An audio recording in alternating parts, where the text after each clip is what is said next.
Estamos aquí en el Archivo Histórico de la provincia de Buenos Aires y vamos a entrevistar a Claudio Panela, quien es investigador, doctor en historia, investigador de este archivo. Hace 30 años que trabaja en este archivo y de esos 30 años, 10 años, Claudio Panela fue director del mismo. Y bueno, queríamos en primer lugar preguntarte acerca de los fondos documentales que el Archivo Histórico de la provincia de Buenos Aires tiene y fundamentalmente, en este caso, lo que nos interesa son los archivos dedicados a los procesos de resistencia, resistencia individual, microresistencias, resistencias colectivas. Bien, el Archivo Histórico de la provincia de Buenos Aires está conformado por distintos fondos documentales, algunos correspondientes a ministerios, como educación, como obras públicas, y otros a documentación anterior a la conformación del Estado argentino. Esos son los fondos a los cuales te has referido, ¿no? Concretamente hay dos, que es la Real Audiencia y Cámara de Apelaciones, donde hay documentación desde 1760 en adelante, y prácticamente hasta hacia 1860, o sea, hace una centuria, y Juzgado del Crimen, que es toda documentación judicial. Los primeros expedientes son de 1723 y también hasta mediados del siglo XIX. Pero fundamentalmente la mayor cantidad de documentación es del último tercio del siglo XVIII. Obviamente hay también del comienzo del siglo XIX, pero la mayor cantidad corresponde allí. E em relação ao século XX, há também documentação que se pode utilizar no âmbito destes estudos sobre a resistência? Bueno, ya en el siglo XX hay documentación referida a educación y a colecciones que se han incorporado al archivo histórico, sobre todo de gestiones gubernativas, o sea, de gobernadores de la provincia de Buenos Aires, tanto documentación soporte papel como soporte fotográfico. Y bueno, en ese sentido son sucesos ocurridos dentro de esas gestiones gubernativas. Bueno, y allí es muy variada la documentación, porque son documentación de exministros, de exgobernadores. Es decir, allí es más variado y bueno, sobre todo, insisto, de sucesos dentro de cada gobernación, de cada gestión gubernativa, provincial siempre, provincial. E da sua experiência como diretor e como membro desta comunidade do arquivo, crê que há investigadores, que tem havido investigadores interessados em trabalhar este tema? Sí, sobre todo también porque es documentación nueva que se ha incorporado de los últimos años. Inclusive hubo proyectos de historia oral que se llevan adelante con, ejemplo, excombatientes de la Guerra de Malvinas, con Madres de Plaza de Mayo, es decir, con temáticas de historia reciente. Eso es lo nuevo que hay en el archivo, que no estaba cuando el mismo se fundó en 1925. Entonces son, digamos, documentación reciente para temas también que tienen de alguna manera relación con el presente, ¿no? E ademais desses temas mais recentes, como as mães da Praça de Maio e a resistência à ditadura, para o passado, que tipo de temas neste âmbito da resistência é que se lembra, se recorda de os investigadores estudarem? Que tipo de coisas de resistência se estudam neste arquivo, do seu conhecimento? Bien, en principio lo que adelanté de esas dos secciones, Real Audiencia y Juzgado del Crimen, allí hay documentación sobre todo de tiempos coloniales y primeros años de vida independiente. Y allí sí hay, sobre todo diría yo, de microresistencias, ¿no? Porque estamos hablando de documentación que se refiere a sectores, digamos, populares subalternos como afrodescendientes, como indígenas, posteriormente también de mujeres, que es un tema que últimamente también se ha estudiado mucho y se viene estudiando mucho, temas de género, y allí sí encontramos este tipo, pero yo diría más de microresistencia, ¿no? Porque estamos hablando de expedientes judiciales respecto de infracciones o, digamos, de cuestiones que afectan a la propiedad, al honor. Es decir, que estamos por ese lado, contravenciones a la ley, sobre todo en temas de juego, por caso, de juegos prohibidos. Entonces, me parece que por ese lado puede observarse, digamos, esta temática de resistencia. Também haverá alguma investigação sobre, por exemplo, contrabando, que é uma forma de resistência fiscal, ¿no? Sí, sí. Sobre todo, digamos, la documentación que hay aquí, los investigadores la complementan con la que existe en el Archivo General de la Nación. Entonces, son temáticas donde se puede encontrar documentación en ambos archivos, porque lo que no está acá está allí, respecto a la provincia y respecto de lo que era Buenos Aires, ¿no? La aduana, por caso, la legislación que se violaba y se contravenía, ¿no?, con el contrabando, es decir, todo, insisto, cuestiones referidas a infracciones a la ley. Entonces, por ese lado sí.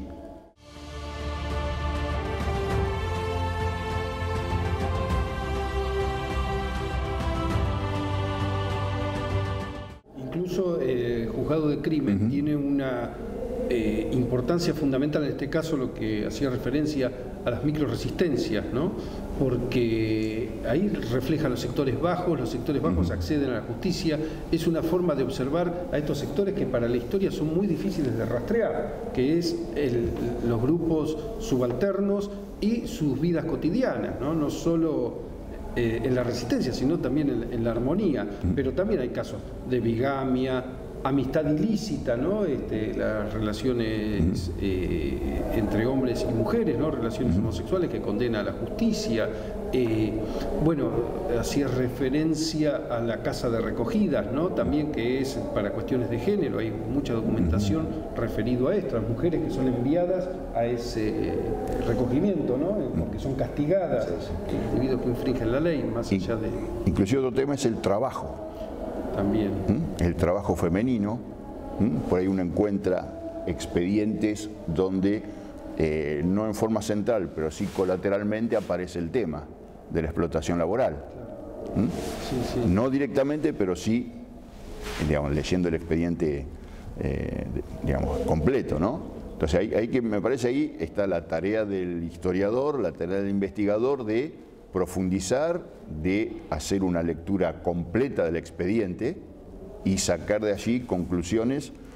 Algunas están presentes y otras, insisto, están allí no tan visibles, pero bueno, el investigador avesado seguramente podrá avanzar en ese sentido, ¿no? Además, otro caso curioso de este archivo es la extensión territorial que abarcan las causas, porque obviamente, si hablamos del siglo XVIII, comienzo del XIX, estamos en una etapa previa a la consolidación de un Estado-nación. Entonces, tenemos causas que afectan a la banda oriental, lo que es el actual Uruguay, causas que llegan al territorio actual de Brasil, ¿no? Como eran las misiones jesuitas, causas que llegan al Alto Perú, ¿no? Que también llegan hasta aquí y que hoy pertenece a Bolivia, ese lugar. Es decir, la conformación del territorio para el estudio del siglo XVIII es mucho más amplia de lo que es el territorio nacional actual, ¿no? Entonces también esa es una diversidad enriquecedora del archivo, sí, del investigador. Y sumo a esto de la provincia, de lo que hoy es la provincia propiamente dicha. Porque estamos hablando de los pueblos de la época, Luján, por caso, o sea, toda la zona norte, San Isidro, o sea, toda la zona norte de la provincia de Buenos Aires, que era la que estaba poblada, no así el sur, y también hay documentación allí que puede informarnos sobre esos lugares, ¿no? Será importante talvez acrescentar detalhe que quem está a ver esta entrevista provavelmente não sabe, que a própria dimensão da província, este é o arquivo provincial da província de Buenos Aires, a província de Buenos Aires tem uma dimensão igual a Portugal e Espanha juntos, portanto igual à Península Ibérica, ademais de todos esses territórios que antigamente reportavam aqui a esta zona, como o Brasil, Uruguay, Alto Perú, etc. Sí, es una región extensa, pero también poco poblada en relación a esa extensión. Claro. Probablemente menos que la península ibérica, digo, en esos tiempos, ¿no? Que es otra dimensión también. Uma outra questão, tem conhecimento, Cláudio, da utilização que os investigadores têm feito desta documentação que investigam aqui, nomeadamente na publicação de artigos, livros? Chega ao conhecimento do arquivo o trabalho que é feito pelos investigadores nesta área? Bueno, aquí vienen investigadores nacionales y extranjeros. Y, digamos, el retorno de esa investigación ya nosotros no logramos hacer un seguimiento, sino a través de esos investigadores, con el paso del tiempo, sus publicaciones nos la donan a nosotros, digamos, un libro, o por ahí nos dicen, publicamos un artículo en tal revista, pero eso ya excede un poco a nosotros, ¿no? Porque no hay una relación con ellos que a veces vaya más allá de permitir esa utilización, ¿no? Pero algunos, sí, por supuesto, y algunos, bueno, tenemos conocimiento. No sé, Donagay en su momento estuvo aquí, Susan Sokolow, Jeff Shungway, digamos, hay varios investigadores conocidos y otros, insisto, nacionales, en su momento Carlos Mayo, no sé, Susana Aguirre, Silvia Mayo, en fin, entre otros. Pero ahí nosotros ya no tenemos un conocimiento, sabemos que vienen aquí, que investigan, porque son todos investigadores muy serios, muy competentes, conocidos, pero bueno, ya ahí se nos va un poco, insisto, nos enteramos a través de ellos mismos o por ahí de otros investigadores jóvenes que vienen y dicen, sí, publicó en tal lugar, tal universidad se lo publicó, tal editorial o apareció en tal revista, e indirectamente nos enteramos. Pero sí, por supuesto que está, digamos, esa... pero hay publicaciones que han hecho el mismo archivo. El archivo también ha procurado que esos investigadores que han trabajado aquí logren publicar, digamos, a partir de esa investigación, de estos temas y de otros, con otras, digamos, con otras secciones del archivo, ¿no? Lo que mencioné de los excombatientes de Malvinas, hemos publicado libros sobre esos testimonios. O arquivo tem serviço próprio de exposições, exibições, e serviço próprio de divulgação.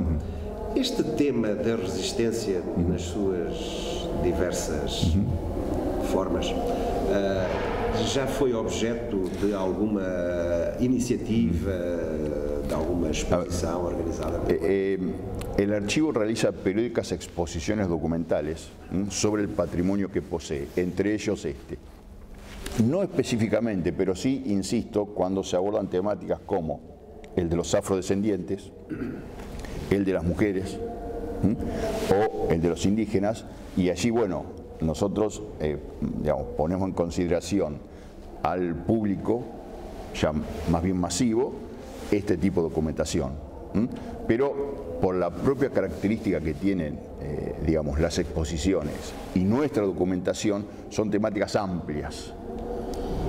Entonces, generalmente por periodos o por temáticas específicas pero generales, insisto, el de las mujeres, por caso, que hemos hecho, el espacio geográfico también, de manera que, bueno, en todo caso, bueno, habrá que profundizar en esta documentación y no quita que en un futuro se pueda avanzar en este sentido, ¿no?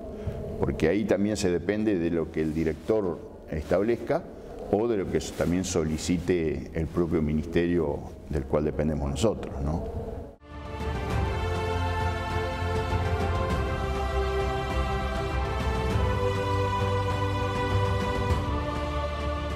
Um tema típico da resistência, no âmbito deste projeto, é a resistência dos povos originários. Para o estudo desse tema, este arquivo provincial tem documentação útil? hay más de afrodescendientes que de pueblos indígenas, pero sí lo hay. Insisto, con estas salvedades que he señalado. Es decir, hay que profundizar en la lectura del expediente y ver allí cómo surge esta temática, no en forma tan directa, ¿no? Esto sobre todo por algunas publicaciones que, como se señalaron recién, han aparecido. Una que hace años, bueno, que fue una innovación, por ahí no tan específico, fue el del juego, es decir, las infracciones a los juegos, o sea, juegos prohibidos, la infracción a esos juegos, y esa documentación nos permite ver qué tipo de, digamos, relación tenían los sectores populares con el dinero, con, digamos, los sectores más elevados, a través, insisto, de la prohibición de determinados juegos, ¿no? Como los juegos de barajas, por caso, mucho antes la corrida de toros, pero ya mucho. Entonces, digamos, si vale el término, indirectamente, a través de la documentación podemos ver este tipo de temas. Con respecto a los indígenas, también lo que hay a veces que podemos encontrar es las relaciones hispano-indígenas o luso-indígenas, porque en muchos casos aparecen los expedientes indígenas, pero relatos de cautivos, por ejemplo, cautivos españoles o portugueses, europeos, ¿no?, que han sido prisioneros de los indígenas, que después han sido canjeados o han retornado al mundo español y han contado su experiencia entre los indios. A veces también expedientes en los que aparecen indios ante el delito, porque hay indios habitando en Buenos Aires. Hay muchas causas también que se refieren a mujeres indias, ¿no? Hay tesis que se han hecho sobre ese tema también, ¿no? Cómo vienen aquí o cómo son traídas las mujeres indígenas, por ahí no tanto del norte, sino de la frontera sur, de los indígenas todavía no civilizados, entre comillas, para la sociedad. Entonces, esa frontera, que es todavía un espacio abierto hacia un mundo poco conocido, los indios que son traídos desde allí, que muchas veces en calidad de prisioneros, de cautivos, terminan como sirvientes o trabajando en otras actividades, o muchas veces muchos indios vienen a Buenos Aires a vender sus productos. Muchas veces negocian ese tipo de plumas, objetos exóticos, cueros también, ¿no? Al fin y al cabo, también ellos son sociedades ecuestres ganaderas. Entonces también no hay información directa sobre comunidades específicas de indios. No vamos a encontrar, por ahí nos encontramos una lista de encomenderos como una cosa extraña, pero con respecto a esta problemática en la sociedad indígena sí encontramos alguna documentación. Lo que pasa es que no es homogénea, hay que buscarla de manera dispersa y eso dificulta la tarea del investigador, ¿no? Sí, a esto sumo, en el caso de la frontera sur, el intercambio comercial y sumo el tema de tejidos. Claro, los tejidos también. Que no pasaban por la aduana, porque ¿qué aduana había en el sur? Entonces, bueno, esa también es otra temática que, digamos, para ver la producción de tejidos, no sé, en las primeras décadas del siglo XIX en la provincia de Buenos Aires. Bueno, las relaciones de las informaciones de aduana nos permiten ver lo que llegaba de Córdoba, de Santiago del Estero, porque, bueno, eso quedaba registrado, al menos lo legal, pero del otro lado no hay información. ¿Cuál es el intercambio de tejidos con estos pueblos del sur de la provincia? Claro, sí, tampoco se puede cuantificar mucho. O sea, no sabemos. También, ¿no? Sí, son temas que los historiadores perdemos de vista a veces, o nos cuesta mucho establecer algún parámetro, ¿no?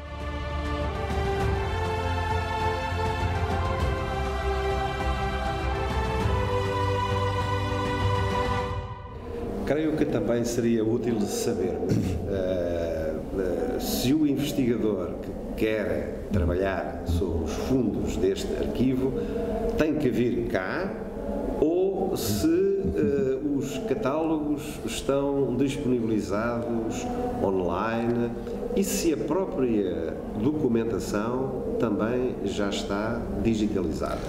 Bueno, El archivo tiene una asociación de amigos que colabora con la institución. Y esa asociación de amigos tiene una página web, y allí están subidos los catálogos impresos de las distintas secciones. No de todas, pero de la mayoría. Entonces el investigador por lo pronto tiene un acceso más concreto al investigador viendo el catálogo. Después, del resto de la documentación, solamente una mínima parte está digitalizada. Y eventualmente, si es muy puntual el investigador, sobre todo el investigador extranjero, ¿no?, que tal vez no pueda venir aquí, ¿no?, si solicita algún documento muy específico, es posible que se lo digitalice aquí y se lo envíe. Pero en realidad la relación está dada por la concurrencia del investigador a la institución, sobre todo los que son la República Argentina o países vecinos. Con este, insisto, adelanto de saber qué hay a partir de los catálogos que están subidos a la página.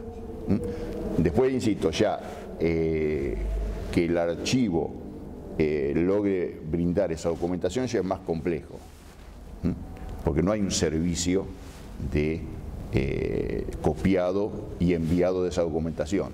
Eso implicaría una labor interna enorme. Porém, o investigador, quando está a consultar aqui a documentação, pode fazer cópias, pode fotografar os documentos para depois os trabalhar no seu local de trabalho? Sí, se puede fotografiar el documento sin ningún problema, con cámaras portátiles, con el propio celular, teléfono celular, y no hay ningún inconveniente en ese sentido. Eso, bueno, agiliza mucho el tiempo, ahorra mucho tiempo. Incluso el archivo en ese proceso de digitalización ha logrado hacer algunas obras importantes digitalizadas. El caso de la Gaceta Mercantil. La Gaceta Mercantil es un periódico que salió en Buenos Aires entre 1823 y 1852. Es un periódico que fue comercial, como su nombre lo dice, pero después se fue haciendo abiertamente político, ¿no?, defendiendo a Juan Manuel de Rosas, ¿no?, que gobernó el país en el último periodo que salió el periódico este. Ese periódico es de una riqueza increíble. No estaba completa la colección en todos los archivos. Aquí había una parte, en Buenos Aires otra, todos los archivos estaban dispersos. Y lo que se ha logrado es, a través de la digitalización, hacer una colección única. Y entonces ese periódico ahora está completo y disponible para los investigadores, ¿no? Y es de una riqueza increíble, porque ahí también, para el estudio de resistencias, hay muchísima información de esclavos que huyen, la búsqueda de esclavos que huyen, fugitivos, de indios también, además de las informaciones comerciales, hay toda una vida cotidiana reflejada allí, que para el proceso de resistencia también es un elemento importantísimo como objeto de estudio. Y como ese caso de la Gaceta, también hay otros documentos y hay procesos también en los cuales hay un proyecto a futuro de seguir digitalizando. Sí, concretamente la Gaceta Mercantil son 8.841 ejemplares que están próximos a ser terminados y a la consulta pública. Y también el archivo ha logrado editar en formato papel los primeros periódicos femeninos de lo que hoy es la República Argentina, ¿no?, que eran periódicos que aparecían por poco tiempo. Tenemos La Aljaba, que fue el primero de 1830-31, La Argentina, también del mismo periodo, y La Camelia, que es de 1852. Es decir, esas son reproducciones facsimilares en formato papel. Y eso están a la consulta de los investigadores, sobre todo por estos estudios de género que en los últimos años han cobrado relevancia, ¿no? De manera que eso me parece una fuente inestimable en ese sentido, ¿no? Lograr compilar todos esos ejemplares y lograrlos imprimir y darlos a conocer al investigador. Bem, eu creio que já nestas entrevistas breves ficámos com uma ideia bastante completa do que existe neste arquivo e daquilo que o investigador pode esperar, como é que o investigador pode trabalhar a partir destes temas. Portanto, devemos agradecer ao Dr. Cláudio Panella a disponibilidade para ter falado connosco no âmbito deste projeto. Bueno, yo también quiero agradecer a ustedes esta entrevista y esta posibilidad de que el archivo se conozca mucho más entre los investigadores y público en general también, de manera que, bueno, yo también soy el agradecido, ¿no? Bueno, muchas gracias, Claudio. Bem, graças. Gracias.